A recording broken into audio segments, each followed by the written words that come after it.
I always kick these off with the same question, but then I promise it's not scripted beyond it. But I'm excited for my first question. And Lisa, thanks for doing this. How did you accidentally fall into franchising? What's your franchise accidental story?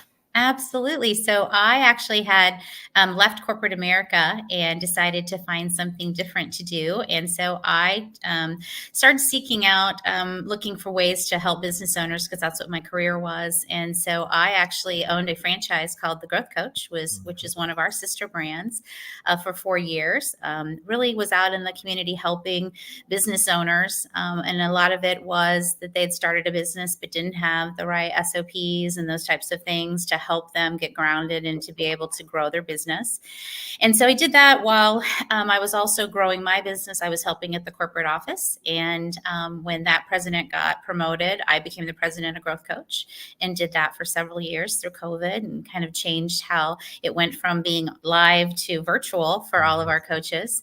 And so that's really when I started to fall in love with helping business owners and to really help them get away from their fears of scaling and growing and taking those steps forwards. And then also what I love about franchising is that, we have the ability to help you start and you have somebody walking the journey with you. And those SOPs and best practices are all in place. And in my corporate career, that was what I followed all the time. So it was a very comforting place to be, and it really elevates you to be able to ramp up your business faster. Well, now I have all the unpacking questions because just a beautiful opening statement makes all my curiosity come true. So this concept of leaving corporate America, and you've been through this now back in corporate America in some sense, even though it's like adjacent corporate America. But you go through this transition, and I'm curious, like, what was the buildup and the ultimate straw that broke the camel's back to make you say, I'm going to go into franchising?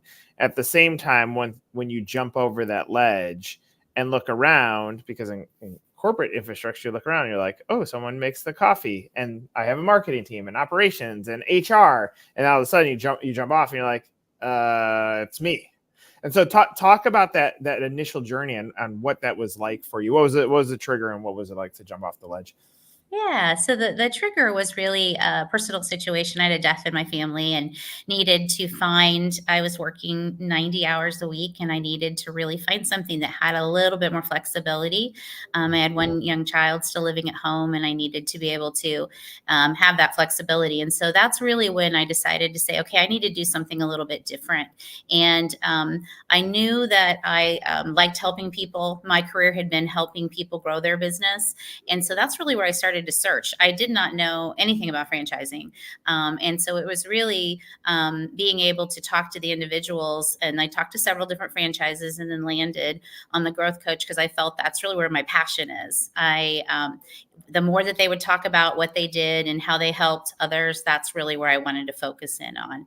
And so that really helped me to understand what you're talking about, where I had all these people that I worked with and I was leading a large organization. So I had lots of people to do things. And then all of a sudden I'm a business owner of one when you start, and you really start to understand how important it is to have a system, because you have many things coming at you. And if you don't have the foundation where you have go-tos, whether it's people, whether it's people that have already been doing it, whether it's the processes or the structure, it could really be overwhelming. And so that piece of the franchise really was great for me because it grounded me on where all the different pieces were.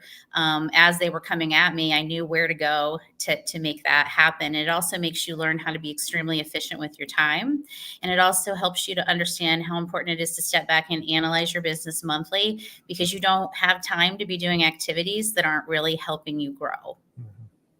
I think through when I made the decision to go create our business, and obviously not non-franchise, my brain goes right to sitting on stairs and building IKEA chairs for our little office that we had one employee in. But I was like, it meant that every minute that I was giving to the business, whether it was I was working 90 hours a week beforehand to this moment, it didn't feel like I was probably working the exact same, but it felt like all of a sudden now every second that I put into this was value back to what eventually me and my family would get out of it. And I think that's the magic piece. But when I'm thinking about your story and even thinking about your pathway to this point, it's like when McDonald's made franchise buyers go and work at a McDonald's for 2 years at McDonald's University or Hamburger University to get there.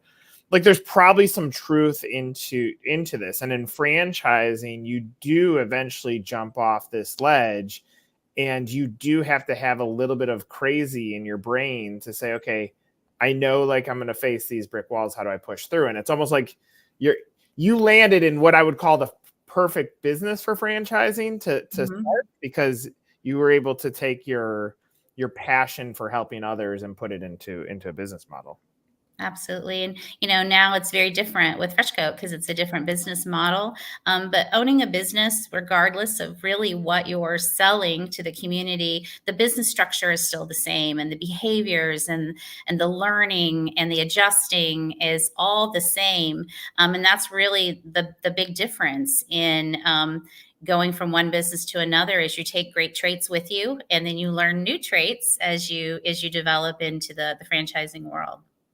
At what point were you no longer afraid? Like, obviously, you make a business decision, and you go through a personal situation that leads you to examine the value of life and what's important to you. But you make the jump, and there's a little bit of nerves. But what point did you feel like you were flying?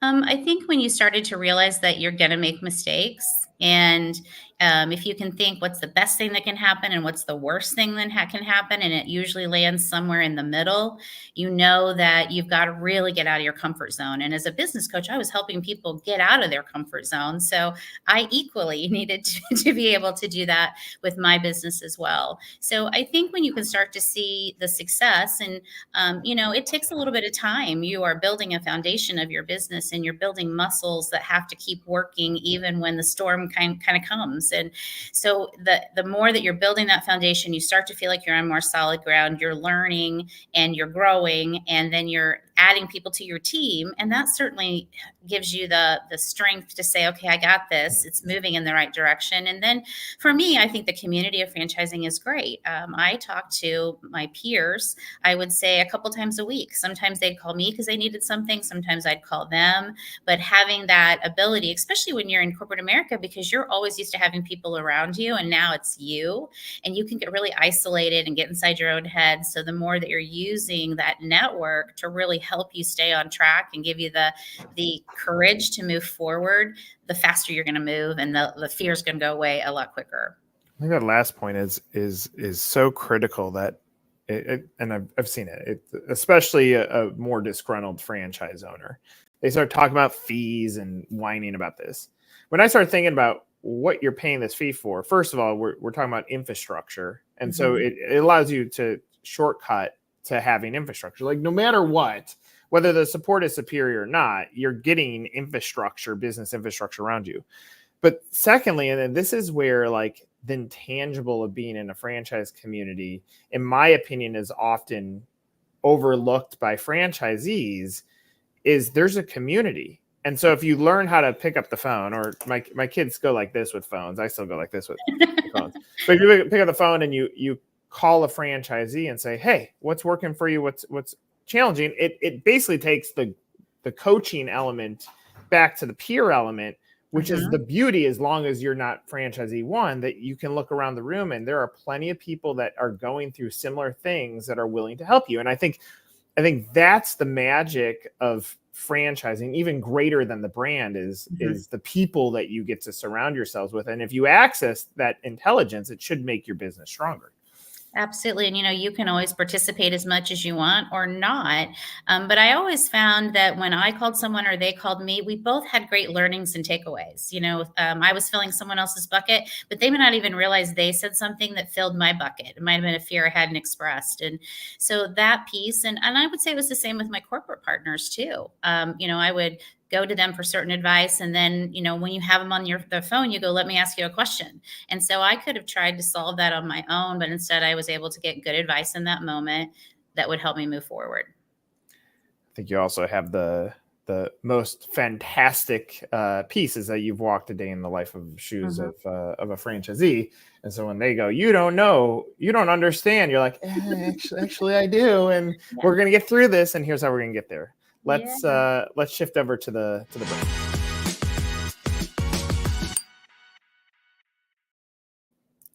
All right, so we're at this fake or real franchise happy hour. What is Fresh Coat Painters? How would you answer that?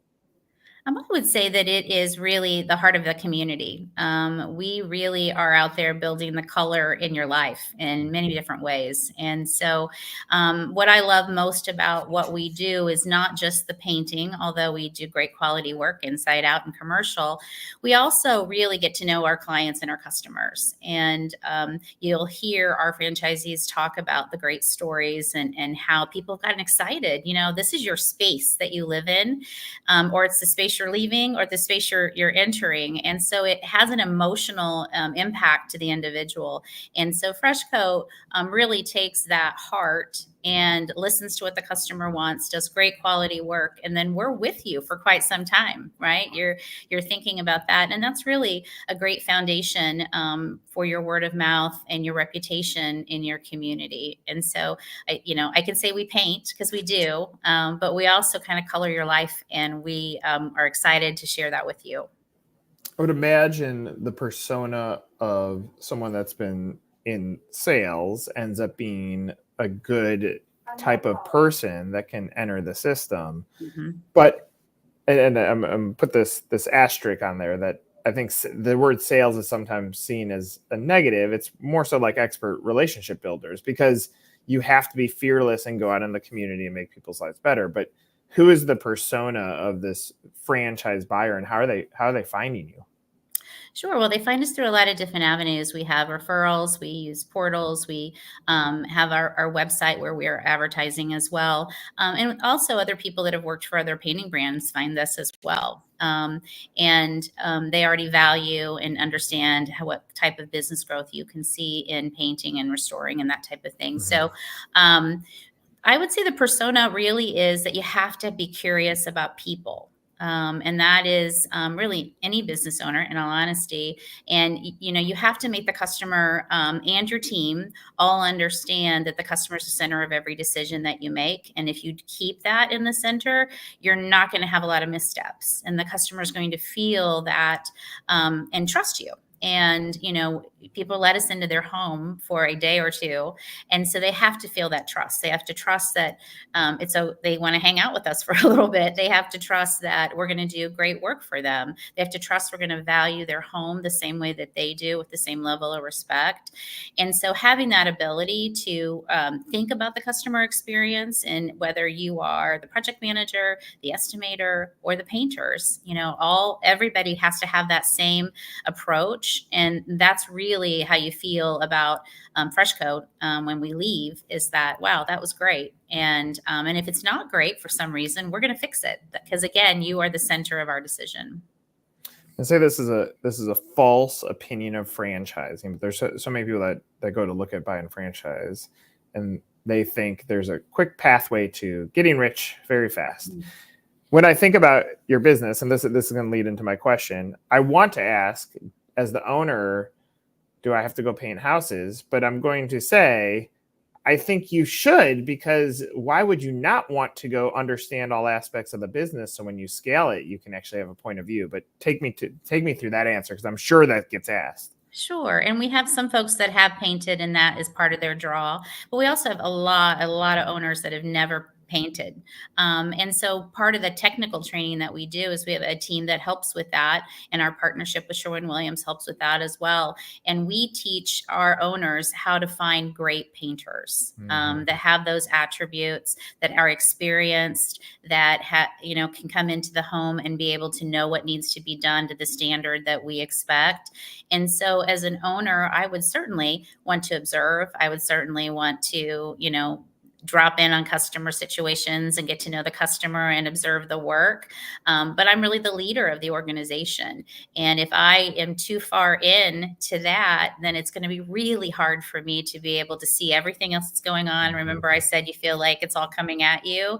A lot can happen when your head is down. And so as a leader, my head has to be up, observing, helping, training, networking out, building the business and growing the business, looking at the numbers and growing the business. So I need to find great people that are painters, and then I need to treat them very, very well so they'll stay with me, because that all increases your productivity as well.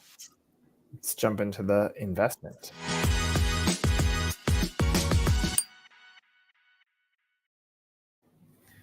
There are rules around this question, but I'm sure everybody that gets to the starting line or finish line in franchising is curious of what does it cost and how much I can make. How do you answer that question when it's asked? We have our franchise fee, and then you still want to have an investment, because as much as we'd all like to say you put out a shingle and people come running, it is a competitive market. And so there are a lot of things that we work on with you to help you to be able to grow. And I call it a garden. You are planting a ton of seeds when you start, and you're going to just keep watering them. And some will pop right up and some will take a while. But you can't stop watering them, because sometimes those are the biggest flowers and the best flowers, and you don't want to miss that opportunity. So you really have to know that you need to have some money to invest in the different things that they're needing, whether it's staff, marketing, those types of things, or just for you to be able to live as well. So you want to be able to have that, and the quicker that you jump right in and you follow the process, the quicker you'll see revenue, and then that's where we step in and try to help you build that. But the mirror is really on you as the owner, because we're going to give you all the tools. We're going to be able to help you with the conversation. But we're not there. We're not in your community day in and day out. So we have to kind of work together to see, how are you going to do that? How are you going to build your business, and what kind of enthusiasm are you going to bring to the plate? And how are you going to also challenge yourself when there's something that you're not sure you love doing and it's uncomfortable, especially when you start? How are you going to push yourself through that? You'll be so glad you did, because it will help to grow your business. But sometimes that's where we kind of help push you through. I started our company with less than $10,000 in my bank, but then I looked at it as cash being one element. Now that means I would not qualify for many franchise brands. So, but if I look at my true currency, like mentally, I thought that I could out hustle and I had more grit than anybody that I would come in contact with or have to compete against. And so when I look back at what was my currency, there was the cash, but then there are these intangibles. So is there any magic to you discovering that in the sales process of, does this prospective franchisee have grit and hustle that can now actually scale their business? Yeah, I mean, we ask a lot of questions when they're going through the process, and they know what their level of commitment's going to be, time investment, how they've been at previous jobs really as well. And sometimes you leave a job and say, I'm going to do it differently next time, and that pays off. But the good thing about this business is, because there's so much of it that we're helping you with getting started, that if you're going to do it on your own, it'd be really, really hard to try to go and do that. That's all done for you. So you really just have to focus on your behaviors, because your behaviors are going to make the difference. And, you have to look at yourself in the mirror every morning and say, okay, I don't feel like going to do this today, but I'm going to go do it. And I'm going to meet as many people as I can. I'm going to help as many people as I can. Small business and medium business is a very cool spider web, for lack of that. The more you go out, the more people you're going to see, the more people that your business is going to come out of their mouth when somebody asks. And so if you can make sure that you're keeping yourself visible, whether it's digitally or in person, that's going to have a great impact. And sometimes you see business owners in general that will jump right in and do that, and then they get busy and they kind of stand back. Well, you kind of have to have a way to keep that going, because you don't want people to forget about you. You don't want to lose the ground that you get at the very beginning when you're really hustling. Yeah, I mean, part of the headline that we're talking about is, are you working on your business or in your business? And if you get stuck in the business, then all those intangibles, that the hustle and the grit, the community building, those may suffer. And when you look at those bottom line numbers, you're going to say, well, why is this not going in the direction that I want? And it's probably because you got handcuffed into the business. And I mean, this is the value of you as a leader, is obviously you've been there, you've quit a job and bought a business, you built a business, and you coached people. So like, this is like, if someone could actually listen to the words you're saying, it gives a great blueprint for how to succeed in business. Let's kick over to the vision.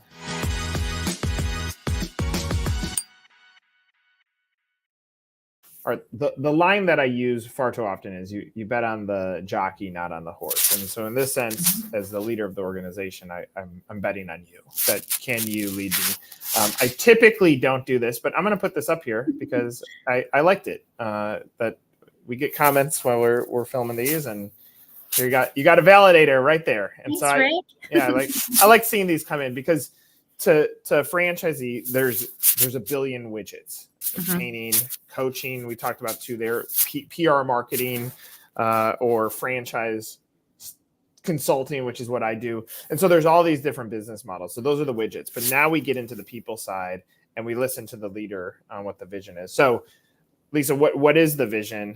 Where do you see the business going? And it could be next year, next few years, but how would you answer that?